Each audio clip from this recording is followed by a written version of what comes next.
tal? Buenas tardes a todos. Muchas gracias por venir acá. La verdad es un placer para mí estar acá con todos ustedes. Muchas gracias a toda la gente de TVO por la invitación. Bueno, la idea es hoy comentarles un poquito acerca de lo que hacemos en Traductores Sin Fronteras. Como escucharon recién, mi nombre es Julián, soy traductor de inglés, traductor público de inglés, residido en la Facultad de Humanidades en la Universidad Nacional de La Plata. Tengo 33 años y hace 5 años que estoy trabajando como gestor de proyectos en Traductores Sin Fronteras. En particular me desempeño dentro del área de operaciones y tengo a cargo un grupo de 3 personas. ¿Cómo lleva Traductores Sin Fronteras? Traductores Sin Fronteras llega a mí en realidad a través de un colega que yo estudiaba en la facultad y me comenta, che, mirá, hay una organización, se llama Traductores Sin Fronteras, donde podemos hacer traducciones voluntarias. Para nosotros que estábamos terminando la carrera resulta bastante interesante porque no teníamos ese acercamiento a lo que era la traducción. A ver, pero ¿qué es Traductores Sin Fronteras? Traductores Sin Fronteras es una ONG que se dedica a ayudar a que la gente tenga información vital y sea escuchada sin importar el idioma que hablan. Cuando uno le dice así suena como wow, un reobjetivo, una remisión. Bueno, pero ¿qué hace un gestor de proyectos dentro de todo eso? Un gestor de proyectos básicamente es el pulpo que tiene los tentáculos en todas las partes de la organización. En mi caso, que soy uno de los pocos dentro de la organización que está de este lado del Atlántico, implica levantarme todos los días a las 5 de la mañana, tener no menos de 40 mails de diferentes organizaciones que quieren la traducción para ayer, voluntarios y traductores y revisores que te dicen no llego, necesito la traducción para dentro de 2 días. Coordinadores que me dicen, che, bueno, necesitamos entregar el proyecto. Yo, bueno, pero me falta hacer el DTP, me falta hacer la postproducción. Básicamente es un lío. Trabajar como gestor de proyectos es un hermoso lío. A modo de ejemplo, como yo les comenté, yo comienzo a trabajar en Traductores Sin Fronteras en mi rol de gestor de proyectos. Comienzo a trabajar a razón de octubre del 2019.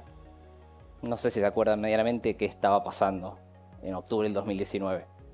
Allá por China, Asia, por toda esa zona se empezaba a hablar de una enfermedad, de un virus, algo que circulaba, que no se sabía de dónde venía, que quién era el paciente cero. Era el COVID-19. Yo arranco a trabajar en Traductores Sin Fronteras como gestor de proyectos en octubre de ese fin de año de 2019 y en marzo de 2020 se cierra todo. Yo en febrero me confirman como puesto full, entonces paso a trabajar todo el día para Traductores Sin Fronteras. ¿Cuál era mi día a día? En ese momento, cuando empezamos con todo lo que es gestión de proyectos de COVID, era levantarme a las 5 de la mañana, abrir y tener no menos de 20 mails de mi coordinadora diciendo, che, tenemos estos 20 proyectos que lanzar hoy. Mails de voluntarios haciendo ya trabajos que ya estábamos haciendo, que tenían que ser para ese día y que no llegaban. Mi vida se basaba literal 100% en proyectos de COVID. Y era una cosa de, bueno, arranco uno, lo sigo, me contacto con el cliente, me contacto con el revisor, me contacto con el editor. Constantemente lidiando un proyecto atrás del otro. A mediados fines casi de ese año, tenemos nosotros semanalmente o cada 15 días tenemos reuniones de coordinación. En esas reuniones estamos todos los gestores de proyectos, senior, los sectores de proyectos comunes y los pasantes, además de todo el área de coordinación. Y en esas reuniones lo que hacemos en líneas generales es charlar de cómo vienen los proyectos, qué proyectos tiene cada uno, complicaciones, desafíos. Básicamente eso, son reuniones de seguimiento. Pero yo creo que en ese momento algo cambió. Honestamente, o sea, como que literal cuando uno dice me hizo el clic, bueno, para mí esa reunión fue un clic. Porque en esa reunión estábamos viendo los resultados de los primeros proyectos que habíamos hecho con respecto a las campañas de vacunación. En particular, a mí me tocó trabajar en una campaña de vacunación en Bangladesh, ¿no? Y este proyecto que ven acá, que usted dice, bueno, es un cartel, ¿no? Es un cartel muy sencillo, dice campaña de vacunación 2021, está en inglés y en otro idioma, ese idioma es bengalí o bangla, que es un idioma de los que más se habla en Bangladesh. Es muy sencillo, y avisa sobre la campaña de vacunación, tiene 3 imágenes sobre la información que se tenía en ese momento, que cuál era: lavarse las manos, usar tapaboca, distancia social. Acá abajo pueden ver también todas las organizaciones junto con las cuales habíamos trabajado en ese proyecto. Y para mí, bueno, genial, mira, la traducción en la que trabajamos llegó a un lugar. Sí, llegó a un lugar. Pero en el medio de esa reunión nuestra coordinadora nos dice, no es que terminamos el proyecto, sino que este proyecto que era para un área rural en Bangladesh, ese cartel fue la primera información que esa comunidad obtuvo sobre el COVID y sobre la vacunación en su propio idioma. Piensen en la fecha. Diciembre del 2021. La pandemia se conoció en el 2019. El virus arrancó en el 2019. La primera información para esta comunidad llegó en 2021. Imagínense lo que hubiese sido para nosotros en todo lo que fue la locura del COVID, lo poco que se sabía, que andábamos con unos mamelucos todos tapados, que íbamos a comprar y le tirábamos alcohol a las bolsas, volvíamos de trabajar o lo que sea y tirábamos toda la ropa a lavar. Imagínense lo que hubiesen sido 2 años sin información alguna. La lengua en una sociedad, por ejemplo acá pensemos en el castellano, la lengua es identidad, la lengua es representación, la lengua es lo que nos representa a nosotros, lo que nos distingue y a la vez lo que nos hace iguales. ¿Cuántas veces uno piensa en gente que viaja y más y escucha a un argentino y dice, un argentino? Que dice, siempre hay argentinos en todos lados. La lengua nos representa. Es lo que nos da la identidad. Por ejemplo, acá en particular, no es lo mismo además la representación lingüística que tiene una comunidad que tiene otra. Acá en Córdoba se habla una variedad muy específica, con una tonalidad muy particular, que es diferente de la que se habla en Tucumán, que es diferente de la que se habla en Santiago del Estero, es diferente de la que se habla en Buenos Aires o en el sur. Cada lengua nos aporta rasgos de identidad y sobre todo es la manera que las personas tienen de comunicar sus necesidades, sus deseos y de expresarse. Es el lugar cómodo que tiene cada persona. Entonces, ¿de qué sirve una campaña de vacunación, una campaña de concientización? ¿De qué sirve una campaña de salubridad si la información que tiene que llegar a esta gente no llega? Se queda a la mitad. ¿Y cómo hace esta gente para poder expresar sus necesidades, sus descontentos, sus desconocimientos, sus problemas? No pueden. En estos lugares, en particular, es donde trabaja Traductores Sin Fronteras. Nosotros buscamos justamente que eso no pase. Para tomar un poquitito de perspectiva sobre los números que manejamos en la organización, los números que se maneja en líneas generales mundialmente. Según los últimos censos globales que se tienen de todos los países, en el mundo hay aproximadamente 8.000 millones de habitantes. ¿No? De esos 8.000 millones de habitantes, hay 4.000 millones de personas que hablan lo que se consideran idiomas de poder. ¿Qué son los idiomas de poder? No son idiomas que se hablan más. Son idiomas que tienen más representación.